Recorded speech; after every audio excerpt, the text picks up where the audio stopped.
Aujourd'hui, j'avais envie de parler avec toi du concept de sacrifice. Pourquoi le sacrifice est nécessaire si tu veux arriver à un point spécifique dans ta vie? Lorsqu'on entend le mot sacrifice, généralement, il y a beaucoup de connotations qui sont derrière ce mot. C'est la même chose que lorsque je dis le mot Dieu, il y a énormément de connotations derrière et de jugements de valeur et de subjectivité que chacun apporte justement à ce thème. Le sacrifice, pour moi, c'est quelque chose de très très important et c'est une valeur d'une certaine manière et c'est aussi un mot qui a extrêmement d'importance dans ma vie, à moi personnellement, et je pense qu'il est nécessaire pour cette humanité. Le sacrifice, on le voit généralement comme quelqu'un qui se sacrifie, qui se donne entièrement, qui s'oublie et qui met tous les autres en premier. Oui, et en même temps non. C'est-à-dire que dans notre tradition de yoga, tantra, il y a toujours ce concept de verre rempli et de ce qui déborde du verre rempli.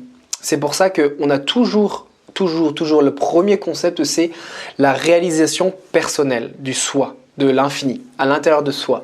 Et ensuite, lorsque le soi est réalisé, lorsque la conscience, dans des termes plus chrétiens, dans la conscience christique est réalisée à l'intérieur d'un être, eh ben, tout ce qui déborde de cet amour, tout ce qui déborde de ce vase ou de ce verre, eh ben, on va venir l'offrir à l'humanité. Ça peut être à travers des œuvres caritatives, ça peut être à travers des associations, ça peut être à travers du temps qui est donné gratuitement, sans demande d'argent en contrepartie. Donc il y a plein de manières de se sacrifier, de se donner. Donc dans le mot sacrifice, il est aussi énormément relié à l'aspect de dévotion. Lorsque tu comprends que la vie, tu es venu sur terre pour servir ton prochain, parce que ton prochain c'est simplement toi et qu'à travers du service que tu donnes à l'autre, eh ben, tu te sers toi-même également, eh ben, tu vois que c'est un cercle vertueux qui s'opère dans ta vie. Et lorsque tu sers les personnes, lorsque tu vois que tes actes et ce que tu fais, ce que tu procures à l'autre ou aux autres, leur fait du bien et apporte du bonheur, du bien-être, eh ben, il y a une satisfaction qui s'opère à l'intérieur de toi. Et c'est pour ça qu'entre dévotion, service et sacrifice, c'est énormément relié ces trois mots-là.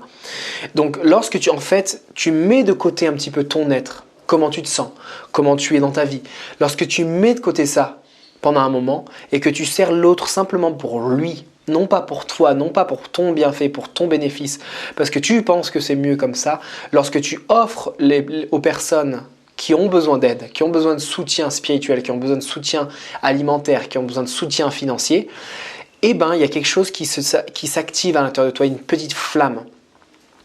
Et cette flamme va grandir plus tu donnes et plus tu donnes.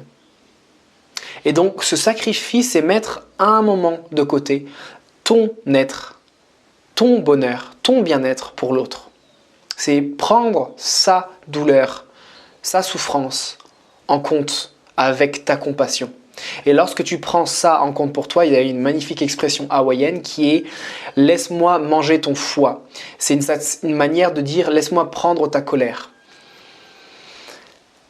C'est une manière très empathique de voir la vie, c'est une manière très empathique de voir les relations avec les autres. Parce que lorsque tu prends la colère de l'autre, tu absorbes aussi ça.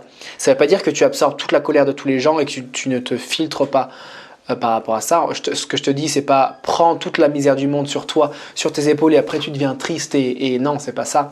C'est lorsque tu as la capacité émotionnelle, énergétique d'absorber le malheur des autres pour pouvoir après le transmuter en joie et en amour. C'est plus facile à dire qu'à faire, ça c'est clair. Eh ben, fais-le. Parce que ce sacrifice, cette dévotion, ce service que tu vas donner aux autres va te rendre heureux, va te faire du bien, va te nourrir de l'intérieur. Parce que tu sais que tu œuvres pour l'amélioration de cette humanité. Donc ça, c'est le premier aspect du sacrifice. Il y a un second aspect du sacrifice qui est beaucoup plus personnel, c'est-à-dire je sacrifie des choses que j'aimais auparavant dans ma vie, mais qui m'éloignaient de la version que j'ai envie de devenir moi-même, pour opter pour des options qui sont plus saines pour moi, qui vont, quant à elles, me rapprocher de l'objectif que je me suis donné. Je te donne un exemple. Par exemple, moi, j'ai du jour au lendemain arrêté de boire, arrêté de manger de la viande, des produits laitiers, toutes ces choses comme ça. Du jour au lendemain, j'ai arrêté tout ce qui est produits animaux, tout ce qui est produits laitiers également. J'ai aussi arrêté de boire de l'alcool. J'ai aussi arrêté de fumer des pétards. J'ai aussi commencé à faire du sport.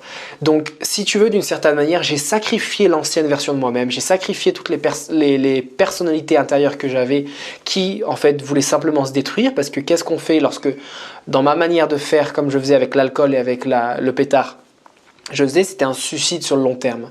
C'est-à-dire que je me suicidais en prenant mon temps. Tu vois, c'était pas automatique où je me tuais directement, mais c'est que je prenais mon temps pour me suicider. Et je voyais bien que cette version de moi-même ne correspondait pas à là où je voulais aller dans ma vie. Donc c'était j'avais le choix entre la vie et la mort. Alors c'est pas toujours aussi extrême que ça, mais dans mon concept et dans ma vision des choses, c'était vraiment très polarisé. Donc c'est pour ça que je t'invite à voir quelle partie de toi tu souhaites sacrifier. Quelles sont les choses que tu souhaites faire. Par exemple, si pendant un an tu as envie d'arrêter de boire, arrêter de manger ou arrêter de te masturber, arrêter le porno, toutes ces choses comme ça, il va falloir que tu sacrifies des choses. Il va falloir que tu abandonnes des choses, des parties de toi-même pour arriver justement à cette destination à laquelle tu veux arriver. Et qu'est-ce qui sépare justement les humains, les minéraux, les végétaux de l'humain ? C'est la volonté. La seule chose qui nous différencie des animaux, c'est la volonté.